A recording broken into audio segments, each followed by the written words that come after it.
പിതാവിൻ്റെയും പുത്രൻ്റെയും പരിശുദ്ധാത്മാവിൻ്റെയും നാമത്തിൽ ആമേൻ. പ്രിയപ്പെട്ട സഹോദരങ്ങളെ, ഈ നല്ല ദിവസത്തെ ഓർത്ത് നന്ദി പറയുന്നു.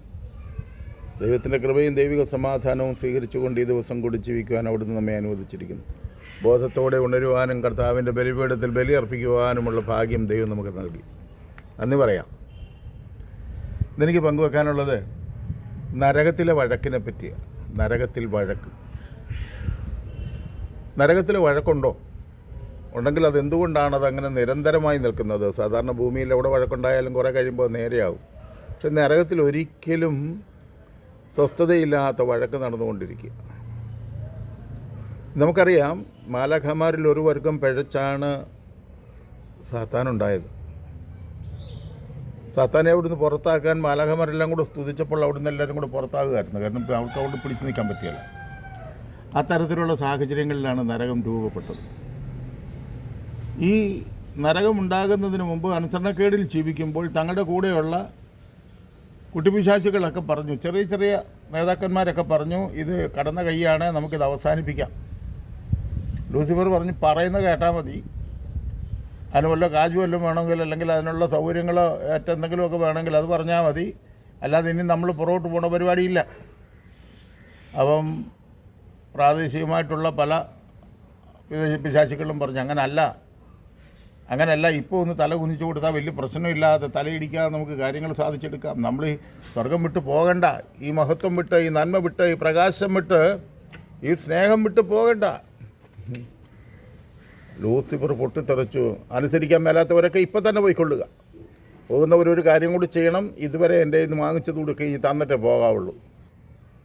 ഒരുപാട് കാര്യങ്ങളൊക്കെ എൻ്റെ ഇന്ന് വാങ്ങിച്ചില്ലേ എൻ്റെ കൂടെ നിൽക്കാൻ. നിവൃത്തിയില്ലാതെ ഈ പ്രാദേശിക നേതാക്കന്മാരെല്ലാം വായടച്ച് മിണ്ടാതെ ഇരുന്നു. അങ്ങനെ നരകം രൂപപ്പെട്ടു. നരകത്തിൽ ചെന്നപ്പോൾ അറിയാമല്ലോ, ഇന്ന് വരെയും യാതൊരു തരത്തിലുള്ള വേദനയും വിഷമവും ഒന്നും ഇല്ലാതെ തമ്പുരാൻ്റെ മഹത്വം കണ്ടുകൊണ്ട് നിന്നവൻ ആ ദൈവസ്നേഹത്തിൽ നിന്ന് പുറത്തായി അവിടെ ഒരു നരകം രൂപപ്പെട്ട് അവിടെ കിടക്കാൻ തുടങ്ങിക്കഴിഞ്ഞപ്പോൾ എപ്പോഴും കലഹമാണ്. അപ്പോഴേ ഞാൻ ഈ പുള്ളിയോട് പറഞ്ഞതാ, അപ്പോഴേ ഈ നേതാവിനോട് പറഞ്ഞതാ, ഞങ്ങൾ എത്ര പേര് ചെന്ന് പറഞ്ഞതാ, എത്രയോ വട്ടം ഓരോരുത്തരും പറഞ്ഞ് നമുക്കൊന്ന് തലകുനിച്ച് പോകാം. ഇല്ല, കേട്ടില്ല. അങ്ങനെ ഈ ദൈവസ്നേഹമില്ലാത്ത ജീവിതം തുടങ്ങിയപ്പോൾ മുതൽ തകർക്കപ്പെടുകയാണ്. ആടിയും പിടിയും ബഹളവും കോലാഹലവും. ഒരുത്തൻ്റെ പടലേക്ക് പിടിക്കുന്നവൻ്റെ കാലുവാരി താഴെ ഇടുന്നു. ഇങ്ങനെ നിരന്തരം ഇതവിടെ നടന്നുകൊണ്ടിരിക്കുക. എന്താണ് ഇതിൻ്റെ അടിസ്ഥാന കാരണം? സ്നേഹം നഷ്ടപ്പെട്ടാൽ എല്ലാം ജഡികമാകും. ജഡികമായ ഒരു കാര്യവും മറ്റൊരാൾക്ക് കീഴ്പ്പെടാൻ പറ്റത്തില്ല. സഹോദരങ്ങളെ, ഇതാണ് നടന്നുകൊണ്ടിരിക്കുന്നത്. ഈ ലൂസിഫറിനും ഇതുപോലെ അധികാര സ്ഥാനങ്ങളിലിരിക്കുന്നവർക്കും പുറകോട്ട് പോകാൻ ഇനി ഒക്കില്ല. കാരണം അവർ ഒരു ലിമിറ്റിനപ്പുറത്ത് തിന്മയുടെ ആധിപത്യത്തിൽ ദൈവനിഷേധം നടത്തി കഴിഞ്ഞിരിക്കുന്നു. അതുകൊണ്ടാണ് ഇതിന് നേതൃത്വം കൊടുക്കുന്ന പിതാക്കന്മാർ, 5 പിതാക്കന്മാർ. ആ 5 പിതാക്കന്മാർ മാത്രമല്ല, ഇപ്പോൾ ഉള്ള 2 പിതാക്കന്മാർ, അതായത് നമ്മുടെ മേജറും അതുപോലെ വികാരി, വളരെ അടിപൊളിയായിട്ട് അങ്ങനെ പോയിക്കൊണ്ടിരിക്കുകയാണ്. ഇപ്പോൾ ഇവർ 7 പേരും കൂടിത്തല്ല. ഏതായാലും ഒരു കാര്യം വളരെ സത്യമാണ്, ലോകാവസാനം വരെ ഈ പ്രശ്നങ്ങളൊന്നും നീണ്ടുപോകുകയില്ല. ഒത്തിരി താമസിക്കാതെ ഇവയൊക്കെ തീരുമെന്നാണ് വിചാരം. വിശ്വാസം അത് കാരണം കാണപ്പെടാത്തതുണ്ട് എന്ന് പറഞ്ഞാൽ സമാധാനമുണ്ട്, ദൈവസ്നേഹമുണ്ട്. അങ്ങനെ തന്നെ വിശ്വസിക്കുക. പ്രത്യാശിക്കുന്നവനത് ലഭിക്കും. കാരണം ദൈവത്തോട് ചേർന്നുള്ള പ്രത്യാശ എപ്പോഴും ഫലം പുറപ്പെടുവിക്കുന്നതായിരിക്കും. അതുകൊണ്ട് എൻ്റെ പ്രിയപ്പെട്ട സഹോദരങ്ങളെ, ഞങ്ങളെന്നും സന്തോഷത്തിൽ വേണം കുർബാന ജനാഭിം. എന്താണ് നിങ്ങൾ വിചാരിക്കുന്നത്? ബലിയെന്ന് പറഞ്ഞാൽ എന്താ? ഈ ബലി തമ്പുരാന് പിതാവ് തൻ്റെ ജീവിതം മുഴുവനും പിതാവിന് ബലിയർപ്പിച്ച യേശുക്രിസ്തു ജീവിതം കാൽവരിയിൽ ബലിയർപ്പിച്ചു. പിതാവിൻ്റെ മുൻപിൽ സാത്താൻ്റെ തല തകർത്ത് എടുത്തുകൊണ്ട് എന്നെയും നിന്നെയും മോചിപ്പിക്കാൻ വന്നതും വന്നിരിക്കുന്നതും വരാനിരിക്കുന്നതുമായ മുഴുവൻ മനുഷ്യവർഗത്തെയും വീണ്ടെടുക്കാൻ വേണ്ടി അവനർപ്പിച്ച ബലി. നിങ്ങളെ നോക്കിയാണ് അർപ്പിക്കേണ്ടത്.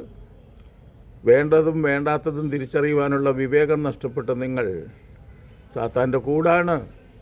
അതുകൊണ്ട് എൻ്റെ പ്രിയപ്പെട്ട സഹോദരങ്ങളെ, ഈ നരകത്തിലെ വഴക്ക് പോലെ നിരന്തരം ഇതിന് നേതൃത്വം കൊടുക്കുന്ന ഓരോ മനുഷ്യരും മരിക്കുന്നിടം വരെ കലഹിച്ചേ ജീവിക്കാനൊക്കത്തുള്ളൂ.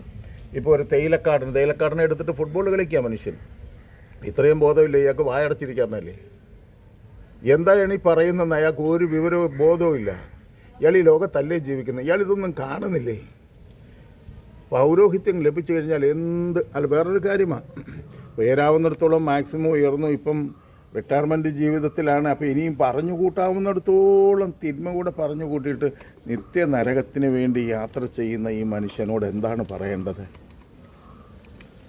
കഴിഞ്ഞ ദിവസം ഒരു സഹോദരൻ വളരെ മാന്യമായി പറഞ്ഞ, അച്ഛനെ ചോറ് തന്നെ ഞങ്ങൾ ചൊറിയിച്ചുകൊണ്ട് നടക്കും. ഈ ചൊറിച്ചിൽ അവസാനിപ്പിക്കുകയില്ല.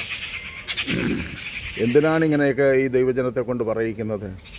നിത്യരക്ഷയ്ക്ക് ചൂട്ടുകറ്റയായി കത്തിത്തീരാമെന്ന്, ബലിയർപ്പിക്കാമെന്ന്, ജന്മജീവിതം ബലിയർപ്പിക്കാമെന്ന് പറഞ്ഞ് വീട് വിട്ടിറങ്ങിയിട്ട് സാത്താൻ്റെ കയ്യിൽ നിന്ന് കാശ് വാങ്ങി മേജർ ആർച്ച് ബിഷപ്പിനെ പുറത്താക്കാൻ വേണ്ടി വ്യാജരേഖയുണ്ടാക്കാൻ നിങ്ങൾക്ക് എങ്ങനെ സാധിച്ചു? നിങ്ങളർപ്പിക്കുന്ന ബലി പോലും ഈ വ്യാജമായി മാറിയില്ലേ? വ്യാജരേഖ, വ്യാജ ബലി, വ്യാജ കുംഭസാരം, വ്യാജ കുർബാന സ്വീകരണം, എന്തൊക്കെ കൂദാശകളെല്ലാം നിങ്ങൾ ചെയ്യുന്നതെല്ലാം അത് വ്യാജമാക്കി മാറ്റിയില്ലേ? കാരണം കോടതി പിടിച്ചിരിക്കുക, പോലീസ് പിടിച്ച് തപ്പിയെടുത്ത് കഴിഞ്ഞപ്പോൾ നിങ്ങളെല്ലാം പ്രതിയായി. ഇനിയിപ്പോൾ എങ്ങനെയെങ്കിലും തല ഊരിക്കൊണ്ട് പോകണം. അതിനുവേണ്ടി സ്വർഗത്തിൽ അർപ്പിക്കപ്പെടുന്ന ബലി ഭൂമിയിൽ മനുഷ്യൻ്റെ രക്ഷയ്ക്ക് വേണ്ടി അതിൽ പങ്കെടുക്കാൻ ദൈവം കൊടുത്ത അവസരങ്ങളിൽ നിങ്ങൾ ആ കുർബാന എടുത്തിട്ട് ഫുട്ബോൾ കളിക്കുക. വിടില്ല, ദൈവവും വിടില്ല, സഭയും വിടില്ല, ഞങ്ങൾ ആരും വിടില്ല. കാരണം നിങ്ങളെ അനുസരിക്കുകയല്ല, ഞങ്ങൾക്ക് ഞങ്ങളുടെ നിത്യതയാണ് ലക്ഷ്യം. നിങ്ങൾക്ക് ഇവിടെ കുറച്ച് ചോറും കറിയും അപ്പവും അല്ലെങ്കിൽ അധികാരവും ഒക്കെ കിട്ടിയാൽ മതി. ഞങ്ങൾക്കതല്ല, സ്വർഗം വേണം. അതിനുവേണ്ടി ആഗ്രഹിച്ച് ജീവിക്കുന്നു. ആ പ്രത്യാശയിൽ തന്നെ ജീവിക്കുന്ന നിരാശ ഞങ്ങൾക്കില്ല കേട്ടോ, ഒരിക്കലുമില്ല. ഇനി ഇതിലും വലിയ കാര്യങ്ങൾ നടന്നാലും ഞങ്ങളിതിൽ നിരാശപ്പെടുകയില്ല, പ്രത്യാശയോടെ തന്നെ ജീവിക്കും. ദൈവത്തിൻ്റെ പരിശുദ്ധാത്മാവ് സഹായിക്കട്ടെ. ആമേൻ. ഒന്ന് ഷെയർ ചെയ്ത് സഹായിക്കണം കേട്ടോ, പ്ലീസ്.